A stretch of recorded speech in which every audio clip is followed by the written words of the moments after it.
welcome back to Boot Camp. My name is Ben Ingebretson, Area Director for New Church Development. I've been your guide through this process of preparation for New Church Start. My hunch is you've been busy. You just finished working on developing systems, thinking in your church plant work, and you're also busy making lots of community contacts, busy generating commitment, leading small groups, developing small group leaders, thinking about a launch, developing your timeline, praying for your contacts, keeping the vision clear that you're working with your committed partners towards as they become partners in that launch partnership brochure through that tool usage. You've got a lot going on. You'll be encouraged to know that today's lesson complements what we've been talking about as we've talked about developing systems to now thinking about developing leaders and developing teams. This is a backbone in church planting, an approach to maximizing yourself, multiplying your impact. Whenever a good leader multiplies themselves through the development of many other leaders, you achieve the greatest potential of kingdom impact. Jesus did this. He developed 12 leaders, taught them and spent time with them, multiplied himself, and that was his legacy. And they went on to multiply the ministry of Christ. And so you want to do the same thing. So this is an important lesson for that very reason. Too often ministry gets stuck when one person holds other people back. I've watched that time and time again. One person holds too much information too closely to themselves. They don't share it. They don't divide the responsibilities out, the division of labor. They don't empower other people to get it done. They don't equip others to do the work of the ministry. Ephesians 4:11, that equipping responsibility that we have as ministry leaders to equip the saints to do the work of the ministry.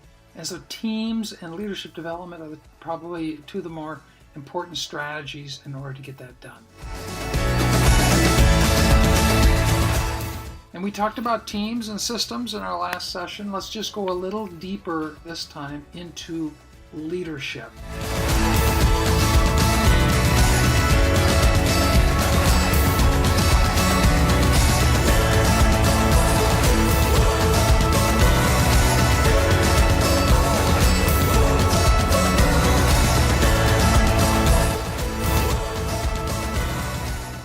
Leadership development begins with you being a credible leader. When people lose their respect for you, you can't lead, you can't multiply.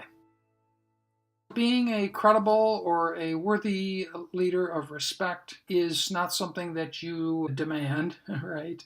It's something that you earn. That comes through clarity in your own sense of calling, the development of your own sense of character. And of course, character is what is developed when nobody's looking. It's when you're alone and you say, I'm going to practice that discipline of reflection, Bible study, of accountability, let someone else know what I'm working on and ask them to hold me accountable for progress. Holding the bar up high and being transparent, earning trust, building trust, being known for competence, that you're a learner, that you're growing, that you're getting better. Whenever we come into ministry and we think we got it all figured out, we don't want anybody to get the whiff of a notion that we don't. There's an insecurity there. There's an anxiousness around people getting the sense that we are improving and we know it. That's not a bad thing to say, I'm improving, I'm getting better at this. When all of those things are going, just the littlest spark of chemistry. I like these people. These are my kind of people, the kind of people I like hanging out with.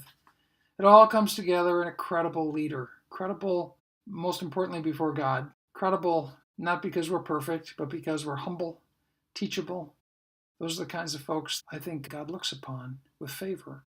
The scripture reminds us God kind of resists the proud, but gives grace to the humble. And so I hope that we can all find a place in those crosshairs of humility and self-discipline, self-control. Those are the two things that we can exercise together. We can do our very best. We can build self-discipline around us, accountability around us. Stay willing to learn. Introduce yourself next time as a learner. Let's talk a little bit about developing leaders as one that has the responsibility of doing that and who themselves is growing as a leader. People rarely see the leadership development agenda. It's something that's not terribly visible. As you are about that agenda, the first thing you want to remember is that leadership selection is always accenting character first.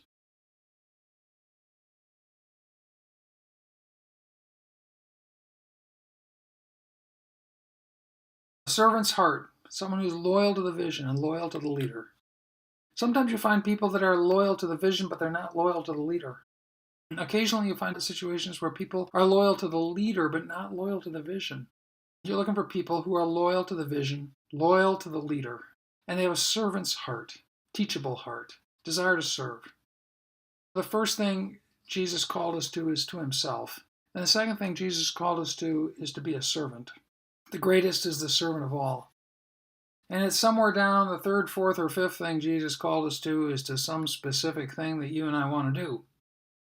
When people get that order confused, watch out.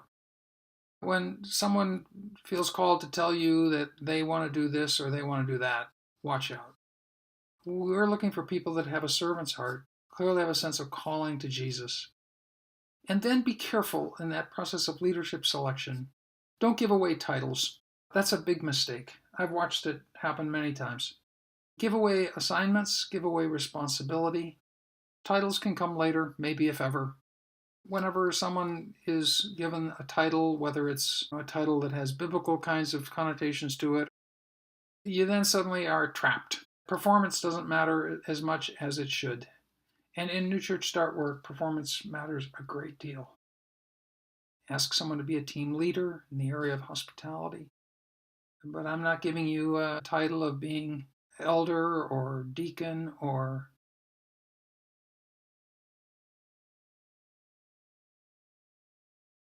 Begin with identifying spiritual gifts. Be careful of going with your instinct. I think someone would be good with something. They might, but you might find that you don't know them well enough and that over time they're exhausted by doing what you thought they were gifted to do. Or what they do their 9 to 5 is not necessarily what they want to do on the weekends. Start out with spiritual gifting. And may I recommend that you steer just clear of some of the things that are perhaps a bit more on the trendy side. You can find wonderful spiritual gifting inventories online. Find one, get familiar with it, and begin to use it. Train people into those gifts. Equip people into those gifts. That's where their reservoir of energy is going to come from. And then complement that with some of the other assessments that you might be fond of, whatever those might be. It's a way of testing. You can't know anyone for sure. No one can know themselves all that well from just one little assessment. And so you can test someone's, if this feels like this fits. Other assessments may get a little fuzzier and leave more to judgment rather than to call it a direct correlation.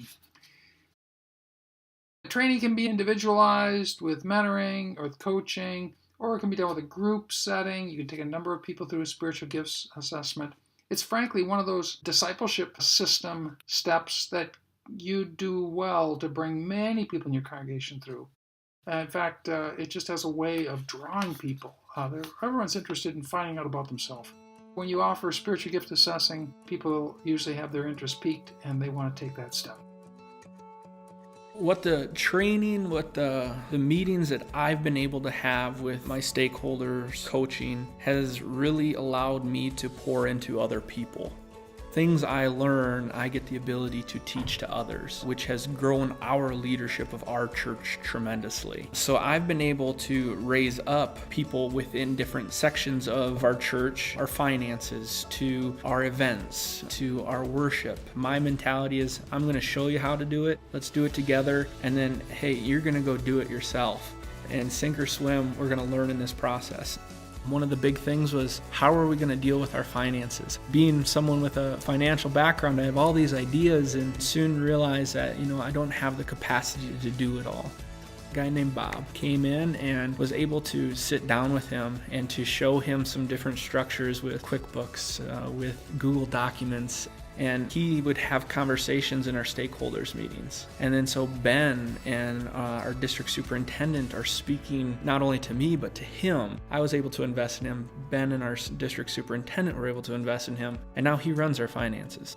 People do see their peers take on leadership positions, and we're truly trying to identify leaders and try to get people in the right seats so that way they are doing the right jobs that are fitting their strengths. And so we've been able to hand off leadership roles to these people and say, go and do. And so now it's no longer myself calling someone, but it's one of our leaders that's calling the other people. When I'm trying to identify a leader, the number one thing that I look for, people that are invested in the church, and not necessarily events or anything like that, but truly who is in a small group, who is coming to our prayer times in the morning, who is a part of our Bible studies. Because the thing I look for first and foremost is who's seeking after Jesus, even if it's entry level for them.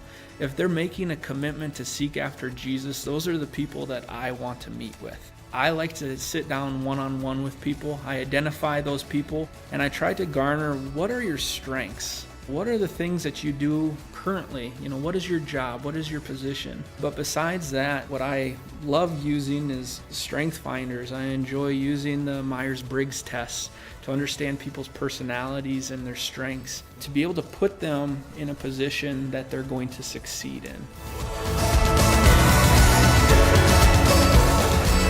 So you have someone who their spiritual gifting is hospitality. They want to put that into practice. How do I do that? Well, here's a simple apprenticeship formula that has been used and proven to be effective.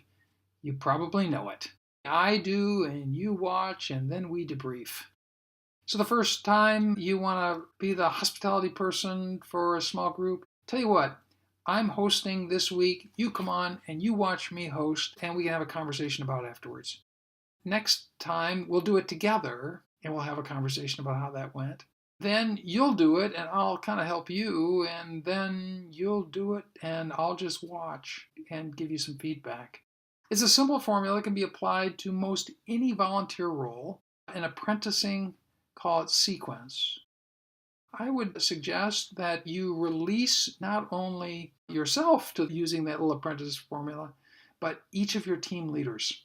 It's a great way to empower a team leader who wants to train other people to do ministry, and they can train that simple little 4-step sequence right down through their volunteer group.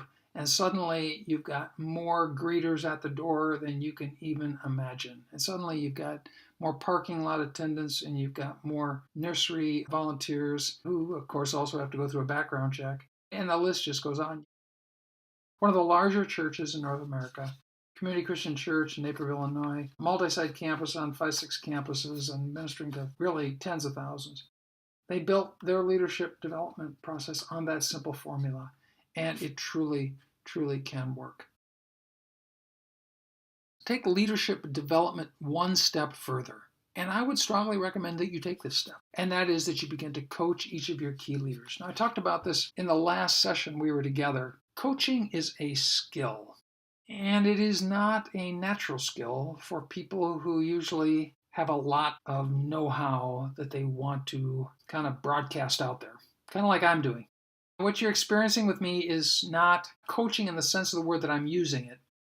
When I use the word coaching, I suppose I could reference a competitive environment where the coach sends the player out to do and to run the play, and the coach sends the play with the player. You know that probably. I'm using actually coaching in a different sense. In executive coaching or in ministry coaching, because of the complexity of the situation and because we want to infuse that other person with motivation. And we don't want to just tell them what to do. They're smart enough to figure things out themselves.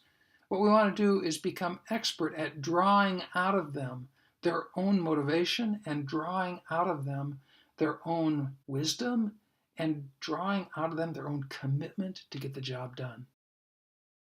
You'll see an example of that in Bob Logan's Developing People video clip you can back and watch. Some of the core skills around coaching have to do with asking good questions. So how you doing at the greeting and the hospitality work that you're responsible for? There'd be a great opening line as you would sit down on a monthly basis and coach each one of your key volunteers. how are you doing with the responsibilities that you have in your area under hospitality? Person might say, I'm doing tremendous. Person might say, horrible. Your next question could be, depending on that answer, could be, what do you think would be most important to work on today? What are you struggling with the most? Just to try to narrow the focus a little bit. You've moved from how you doing to where would you like to work? And they say, well, you know what I'd really like to work on is, now we're hearing from them in their judgment as they view the lay of the land. They view the lay of the land. They say, you know what? I really need to develop more parking lot attendants. Or I really, really need to develop that follow-up sequence of communications to visitors, first-time visitors. You say, well, there's a couple things. Choose one. Let's pick one to work on. Okay, well, how about we work on that follow-up sequence to... All right. So now your next question, dial it in a little tighter. What dimension of that do you think is the next step you need to go after? Now, that is a really great question. What's the next step? What are you wrestling with next? Well, you know what? I think I need to lay out what the 4 follow-up means are going to be. Is one going to be a letter? Is one going to be a phone call? Is one going to be an email? I need to lay that out. All right. So what do you think you need to get that job done, to get that laid out? Well, I need to know what kind of contact information we have for that person so that I can build a follow-up strategy that will take advantage of the contact information we have.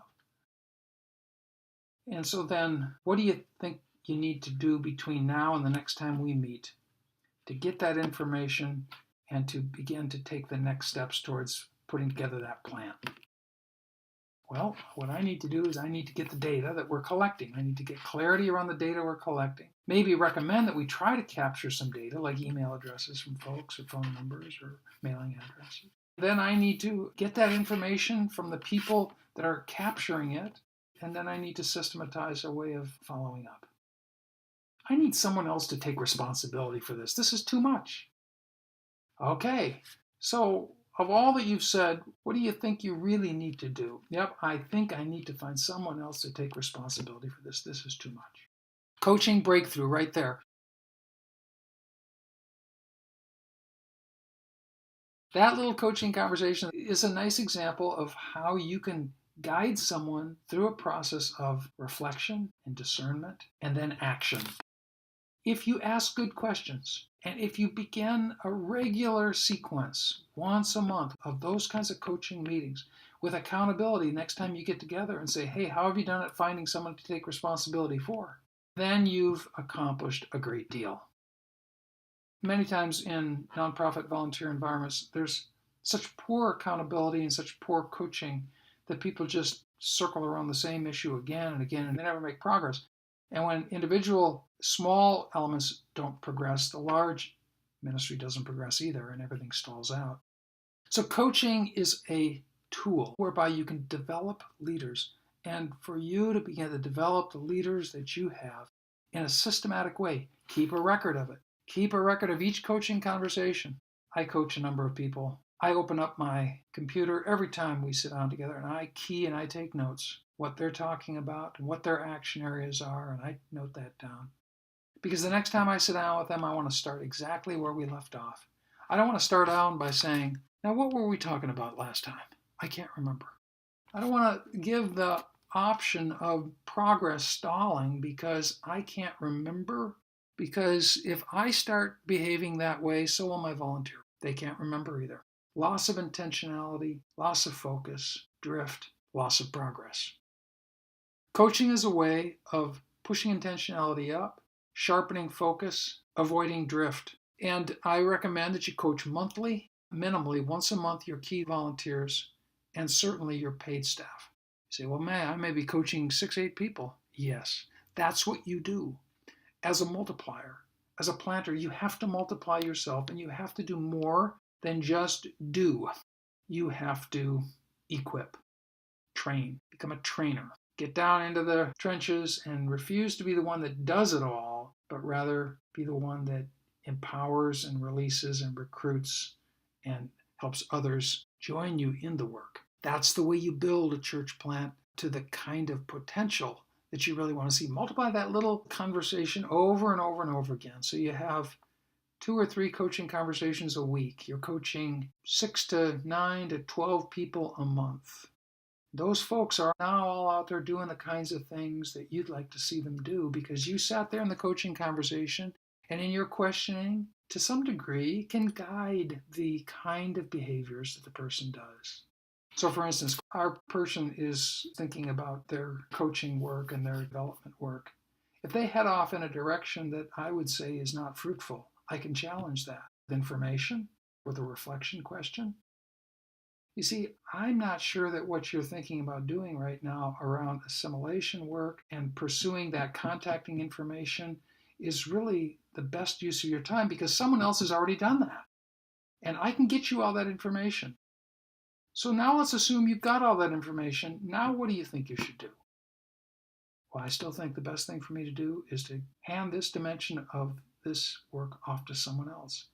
Because I've got to work on greeters and I got to work on parking lot attendants and I have other things to work on. Okay, good. So in other words, you can guide that coaching process with good information, but you still want to allow the person to grab a hold of outcomes and to grab a hold of their initiative and to own that responsibility in the best sense of the word. So there's a quick tutorial on coaching. The other dimension I'll think with you about today as we think about leadership development is developing teams. If you have your stakeholder team, we talked about that last time. But now you also have your ministry leadership team, the point person in hospitality, point person in worship, children's communication, and finance. This team now, you have developed job descriptions for each of those point people, and you're coaching each of those point people into their work. They have a division of labor underneath them. Help them coach that division of labor. But now you want to think about how does that group of folks work as a team. In order for that to occur, you have to pull them together. And you have to show them what a team experience looks like. Because they're going to want to do the same thing with the folks in their circle. You can teach them how to hold a team leadership meeting. So here are the simple steps. Celebrate success. Hey team, hospitality, I'd like to hear from hospitality and worship and children's and communication and finance. I'd like to hear something successful from each department over the last month. What are you celebrating today? What can we feel good about? How about let's go around the circle. What are we each working on in terms of our number one concern? Here's the next question. Are there any things that we're sharing together as a challenge? Because, yeah, we're down in our silos, but we're also very much interconnected. What is it that we can calendar together so that we can all have a sense of what the right hand, the left hand is doing and how that's going to impact scheduling? Let's talk about our vision again for the future. And let's communicate any concerns we have. And then how can we pray for each other? Now, there's a little team meeting format. I recommend that with respect to your local ministry leadership team, during the period of time where you're moving into preview services, you're probably meeting and having services every other week, once a month. You can get away with that team meeting occurring less than every week. Every other week, perhaps, once a month, maybe. But when you begin to get towards regular weekend worship, that team probably needs to meet every single week. Discipleship, hospitality, worship, children's, communications, maybe not every week finance, but at least once a month, the finance person joining the circle. Some of us are saying, well, hold it, now how am I going to do that? My people are busy, they're volunteers, they can't do this. I recommend that you establish a routine of a Monday night phone call in some cases. 2 nights out of the month, you can have your team meeting. Every other team meeting can be a conference call. People can do it from their own home. You can have a 1-hour conference call and accomplish a great deal. The critical factor that we're talking about here is alignment. When leaders on a team are aligned, you achieve far more than when people are headed in different directions. Friendly fire, call it what you will, people not aware of the right hand what the left hand is doing because of poor communication, breakdowns of relationships, all these things happen. Discouragement because someone doesn't know what's going on and feels like they're on the outside looking in, and loss of motivation. All these things can be averted. They can be overcome by good communication and a regular team meeting. Whether they're face-to-face meetings, whether it's a Skype call, whether it's a phone call, conference call. In all cases, great church plants, great ministries are built on lots of communication between leaders, especially those that are up on the front lines getting the job done, so that the kind of work they do is top drawer, effective, and getting to where everybody wants to go.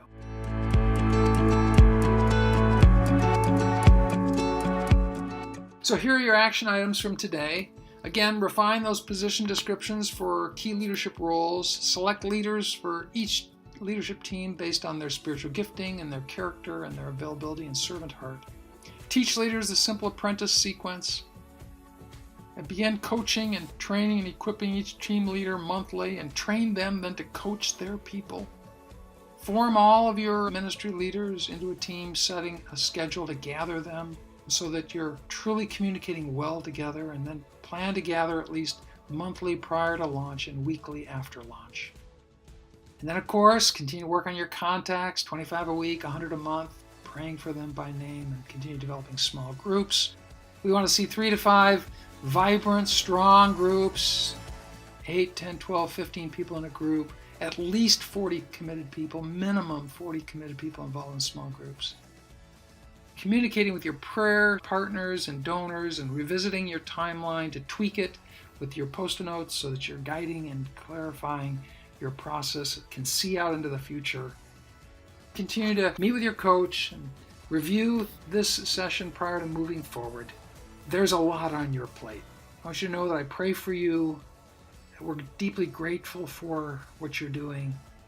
You're a blessing to many, many people, and you are the leader that many people are waiting for. So go into that blessing this week, I pray in Christ's name. Amen.